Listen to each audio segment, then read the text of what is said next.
V.I. Lenin. The Defeat of One's Own Government in the Imperialist War, published in the Social Democrat, number 43. Social Democrat, number 43, July 26, 1915. Published according to the text in Social Democrat. Source: Lenin Collected Works. Progress Publishers, 1974, Moscow, volume 21, pages 275. The translation is not listed.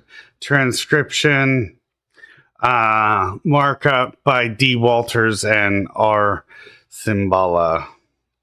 Public domain, Lenin Internet Archive, 2003-2005. You may freely copy, distribute, display, as well as make derivative commercial works. Please credit Marxist Internet Archive as.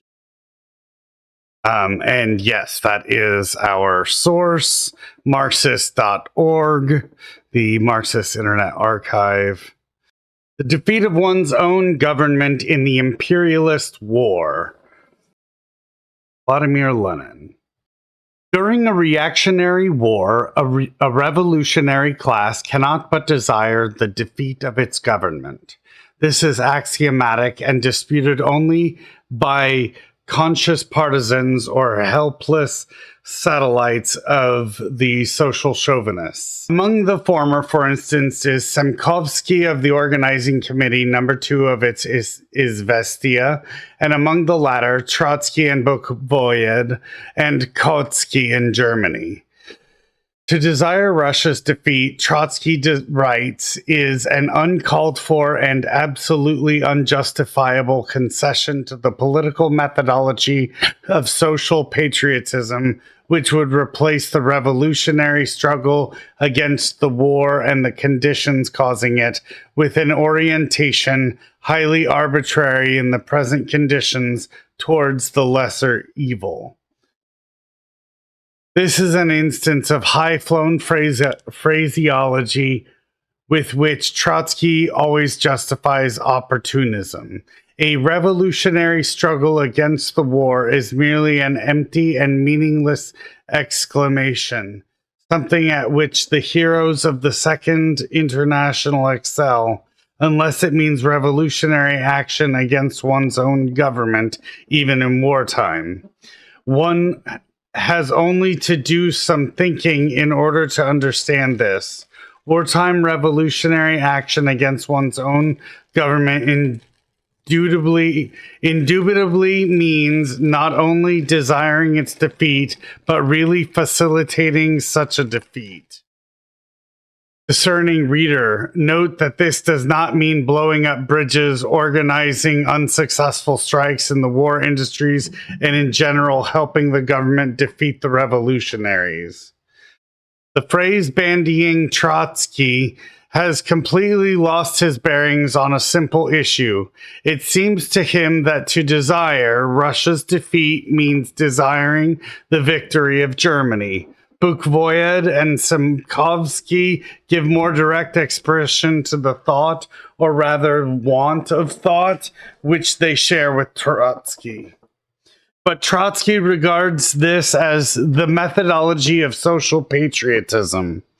To help people that are unable to think for themselves, the Bern Resolution, Social Democrat number 40, made it clear that in all imperialist countries, the proletariat must now desire the defeat of its own government. Bukvoyed and Trotsky preferred to avoid this truth, while Semkovsky, an opportunist who is more useful to the working class than all the others, thanks to his naively frank reiteration of bourgeois wisdom, blurted out the following: "This is nonsense, because either Germany or Russia can win."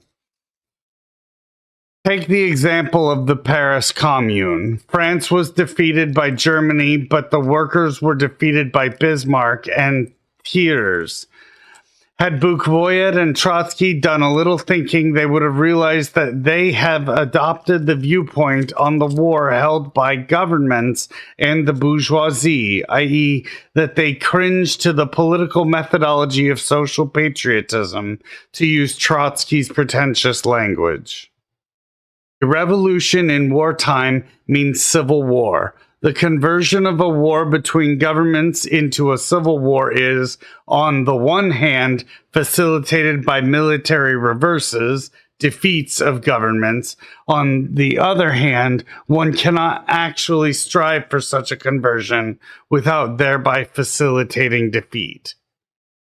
The reason why the chauvinists, including the organizing committee and the Chaidze group,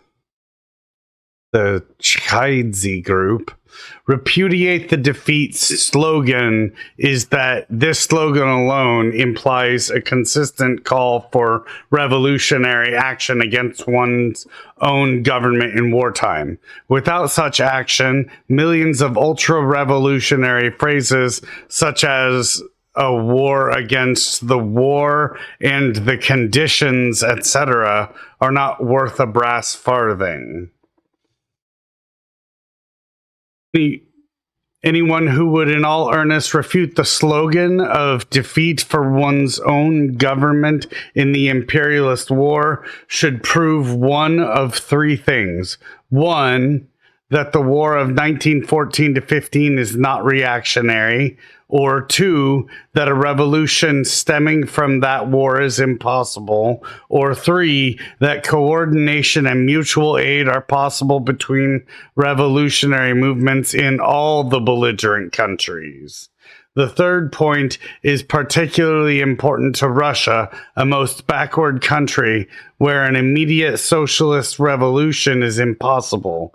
That is why the Russian Social Democrats had to be the first to advance the theory and practice of the defeat slogan. The Tsarist government was perfectly right in asserting that the agitation conducted by the Russian Social Democratic Labor Group in the Duma, the sole instance in the International, not only of parliamentary opposition, but of genuine revolutionary anti-government agitation among the masses, that this agitation has weakened Russia's military might and is likely to lead to its defeat. This is a fact to which it is foolish to close one's eyes. The opponents of the defeat slogan are simply afraid of themselves when they refuse to recognize the very obvious fact of the inseparable link between the revolutionary agitation against the government and helping bring about its defeat. Are coordination and mutual aid possible between the Russian movement, which is revolutionary in the bourgeois democratic sense, and the socialist movement in the West? No socialist who has publicly spoken on the matter during the last decade has doubted this. The movement among the Austrian proletariat after October 17, 1905, actually proving it possible. Ask any social democrat who calls himself an internationalist whether or not he approves of an understanding between the social democrats of the various belligerent countries on joint revolutionary action against all belligerent governments. Many of them will reply that it is impossible, as Kautsky has done. Die Neue Zeit, October 2nd, 1914, thereby fully proving his social chauvinism.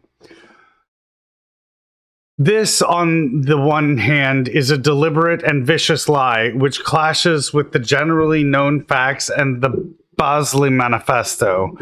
On the other hand, if it were true, the opportunists would be quite right in many respects. Many will voice their approval of such an understanding. To this we shall say, if this approval is not hypocritical, it is ridiculous to think that in wartime and for the conduct of a war, for some formal understanding is necessary, such as the election of representatives, the arrangement of a meeting, the signing of an agreement, and the choice of the day and hour. Only the Semkovskys are capable of thinking so. An understanding on revolutionary action, even in a single country, to say nothing of a number of countries, can be achieved only by the force of the example of serious revolutionary action, by launching such action and developing it. However, such action cannot be launched without desiring the defeat of the government and without contributing to such a defeat. The conversion of the imperialist war into a civil war cannot be made any more than a revolution can be made. It develops out of a number of diverse phenomena, aspects, features, characteristics, and consequences of the imperialist war. That development is impossible without a series of military reverses and defeats of governments that receive blows from their own oppressed classes. To repudiate the defeat slogan means allowing one's revolutionary ardor to degenerate into an empty phrase or sheer hypocrisy. What is the substitute proposed for the defeat slogan? It is that of neither victory nor defeat. Semkovsky and Investia, number 2. Also the entire organizing committee in number 1. This, however, is nothing but a paraphrase of the defense of the fatherland slogan. It means shifting the issue to the level of a war between the governments, who, according to the content of this slogan, are to keep to their old stand, retain their positions, and not to the level of the struggle of the oppressed classes against their governments. It means justifying the chauvinism of all the imperialist nations whose bourgeoisie are always ready to say and do say to the people that they are only fighting against defeat. The significance of our August 4th vote was that we are not for war but against defeat. David, a leader of the opportunists, writes in his book, the organizing committee, together with Bukvoyed and Trotsky, stand on fully the same ground as David when they defend the neither victory nor defeat slogan. On closer examination, this slogan will be found to mean a class truce, the renunciation of the class struggle by the oppressed classes in all belligerent countries, since the class struggle is impossible without dealing blows at one's own bourgeoisie, one's own government, whereas dealing a blow at one's own government in wartime is, for Bukvoyed's information, high treason, means contributing to the defeat of one's own country.